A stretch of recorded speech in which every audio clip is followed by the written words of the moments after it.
Today, we're going to explore the life of Abraham Lincoln, but maybe not in the way you're used to. We're not just talking about a president, we're using his life as a blueprint for building an absolutely unbreakable will. So yeah, let's dive right in. I mean, have you ever felt that? Those moments when it feels like the whole world is just trying to crush you?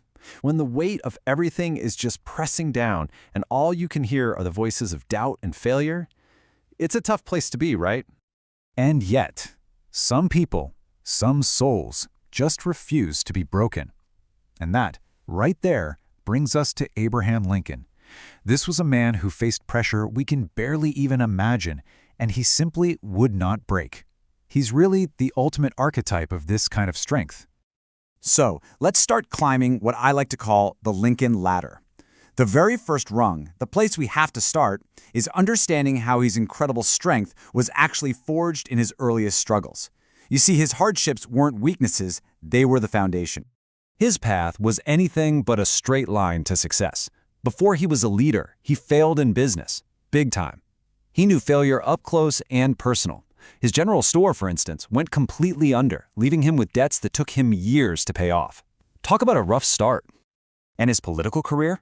Whoa, it was paved with rejection. He lost elections, he'd run for office and lose. Then he'd run again and lose again.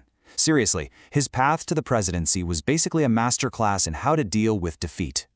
And on top of all of that, he had to endure just brutal public ridicule. Think about it. He wasn't just losing. He was being scorned and mocked by his peers, by critics, and yet he kept going. And this is where we get a real glimpse into his mindset. Lincoln himself said it perfectly. That's not just some humble line, it's his entire philosophy right there. It's the core of a man who refused to surrender, who knew that progress wasn't about speed, it was about perseverance. So the key takeaway from this first part of his life is this really powerful truth. For him, every single failure became fuel. Every setback was just another lesson. He knew, deep down, that the world doesn't get to define you by what happens to you. You define yourself by what you do about it. Okay, let's move up that ladder. We're on to the second rung now, the weight of the climb. And this is where his character was truly forged in crisis. We're talking about the ultimate test, leading a country during the American Civil War. I mean, can you imagine? The entire nation is literally tearing itself apart. It would have been so easy for him to give in to vengeance or just despair. But he didn't. He steered the country through its darkest hour with compassion, with humility, and with this incredible, unwavering moral clarity. And he had this brilliant insight into human nature. He said this, wow. Just think about that for a second. He's saying hardship is one thing, but the real test, the thing that shows who you truly are, it's how you handle power. So his point is crystal clear. For Lincoln, power didn't corrupt him. It did the opposite. It just amplified the integrity that was already there. The presidency didn't break him. It revealed the true depth of his character. All right, now we climb to the very top, the summit of the ladder. This is the moment where his moral courage didn't just lead, it fundamentally reshaped a nation and changed the course of history forever. We're talking about the Emancipation Proclamation. And you have to understand, this was so much more than just some political or strategic move. At its very core, it was a profound moral statement. It was a declaration of human dignity, proclaiming that freedom is a right for everyone, not a privilege for some. And this is the hallmark of true greatness, isn't it? He did it in the face of massive opposition, knowing all the personal and political risks. He chose principle over popularity, and that single choice defined his entire legacy.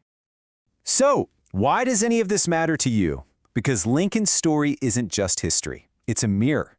So now, it's your turn to rise. We're shifting the focus from his journey to your own potential. So let's reframe a few things. First, your trials are ladders.